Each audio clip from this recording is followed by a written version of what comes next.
بسم اللہ الرحمن الرحیم۔ تسبیحات حضرت فاطمہ رضی اللہ عنہ۔ حضرت علی رضی اللہ عنہ نے اپنے ایک شاگرد سے فرمایا کہ میں تمہیں اپنا اور فاطمہ رضی اللہ عنہ کا جو حضور صلی اللہ علیہ وسلم کی سب سے زیادہ لاڈلی بیٹی تھی قصہ سناؤں؟ شاگرد نے کہا ضرور۔ فرمایا کہ وہ اپنے ہاتھ سے چکی پیستی تھی جس کی وجہ سے ہاتھ میں نشان پڑ گئے تھے، اور خود پانی کی مشک بھر کر لاتی تھی جس کی وجہ سے سینے پر مشک کی رسی کے نشان پڑ گئے تھے، اور گھر کی جھاڑو وغیرہ بھی خود ہی دیتی تھی جس کی وجہ سے تمام کپڑے میلے کچیلے رہتے تھے۔ ایک مرتبہ حضور اقدس صلی اللہ علیہ وسلم کے پاس کچھ غلام باندیاں آئیں۔ میں نے فاطمہ رضی اللہ عنہ سے کہا کہ تم بھی جا کر حضور صلی اللہ علیہ وسلم سے ایک خدمتگار مانگ لو تاکہ تم کو کچھ مدد مل جاوے۔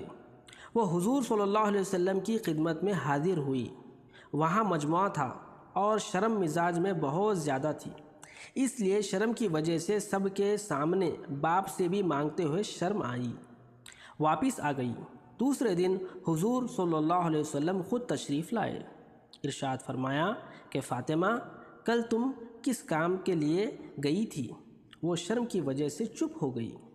میں نے عرض کیا کہ یا رسول اللہ، ان کی یہ حالت ہے کہ چکی کی وجہ سے ہاتھوں میں گٹے پڑ گئے اور مشک کی وجہ سے سینے پر رسی کے نشان ہو گئے۔ ہر وقت کے کاروبار کی وجہ سے کپڑے میلے رہتے ہیں۔ میں نے ان سے کل کہا تھا کہ آپ صلی اللہ علیہ وسلم کے پاس خادم آئے ہوئے ہیں، ایک یہ بھی مانگ لے، اس لیے گئی تھی۔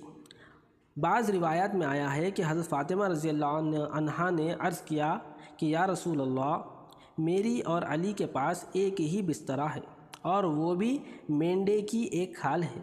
رات کو اس کو بچھا کر سو جاتے ہیں، صبح کو اسی پر گھاس دانہ ڈال کر اونٹ کو کھلا دیتے ہیں۔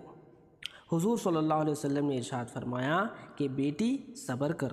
حضرت موسیٰ اور ان کی بیوی کے پاس 10 برس تک ایک ہی بچھونا بسترا تھا، وہ بھی حضرت موسیٰ علیہ السلام کا چوغا تھا، رات کو اسی کو بچھا کر سو جاتے تھے۔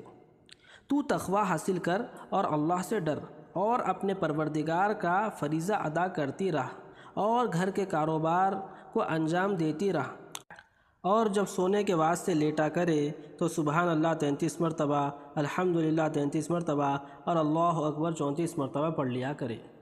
یہ خادم سے زیادہ اچھی چیز ہے۔ حضرت فاطمہ رضی اللہ عنہ نے عرض کیا، میں اللہ سے اور اس کے رسول سے راضی ہوں۔ فائدہ، یعنی جو اللہ کی اور اس کے رسول کی رضا میرے بارے میں ہو مجھے بخوشی منظور ہے۔ یہ تھی زندگی دو جہاں کے بادشاہ کی بیٹی کی۔ آج ہم لوگوں میں سے کسی کے پاس 2 پیسے ہو جائیں تو اس کے گھر والے گھر کا کام کاج درکنار اپنا کام بھی نہ کر سکیں، پاخانے میں لوٹا بھی ماما ہی رکھ کر آئیں۔ اس واقعے میں جو اوپر ذکر کیا گیا صرف سونے کے وقت کا ذکر ہے۔